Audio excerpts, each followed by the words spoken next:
my way is blocked, and I don't know, the last 2-3 weeks this has been up at an angle like that, kind of held up in the trees, and I've been walking underneath it over there. And the last time I came past it, I thought, I don't know, it looks safe, but I wonder whether it's going to come down. And I thought it was going to be there for a long time, but no. As I went under it, I thought, oh, I don't know, I don't feel comfortable. And now I know why. So now I have to find a new route around this. So I'm going to have to come around this way, I think. And no doubt the next time I come, there'll be a little path that have started appearing around this way. They've been cutting trees around here, which obviously left this one sort of open to the wind to blow it down. So the roots are all pretty shallow, aren't they? Anyway, I've got around the other side and I can carry on my way. I'm having a little Satsuma thing on my walk, and as I open it up, it's a bit like one of those Mars landers that land on the surface of the planet, and then they kind of, if I can do this, they kind of open out a little bit inside with a radio aerial and the 3 petals of the solar cells. I wonder to whom I am now communicating. The giant orange in the sky. Well, this is the glamorous life of an author on the road. I mean, North Wales actually behind me. I think that's all Chester and somewhere anyway. There's the sea out there. And I've just been to Burger King. I know how to live. And here is the Burger King cat. Hello. Who knows how to live? Hello. Don't be frightened. It's okay. I'll go back and sit on a nice warm lamp. Now, for the last few years, and this year too, I've had the pleasure of going to Ysgol Bryn Coch in Mold, where I work with year 4s, and we kind of come up with ideas for stories. And this time we were working with Scaredy Cats and coming up with Scaredy Cat stories. And some of these are drawings of Catzilla, which was a very silly story.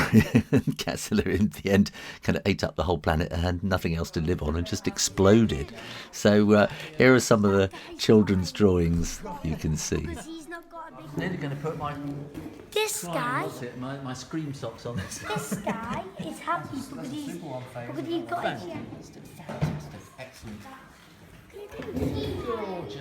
Gorgeous. That's amazing. Oh, I love those flames. That's really, really good. Flames. Excellent. I want to put my book here now. Fantastic flames again. You You do know it's break time and you're missing your break time because you'd rather be drawing. I'm going. That's what I like. I would rather draw. Have break. I want to draw. You'd rather be drawing than break? Yeah. Just. I draw rather than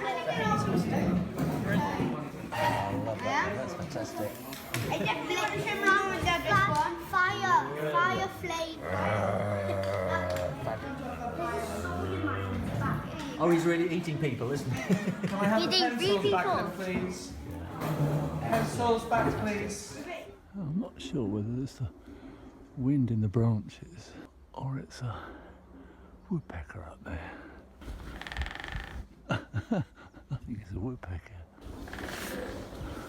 I can see him. Oh.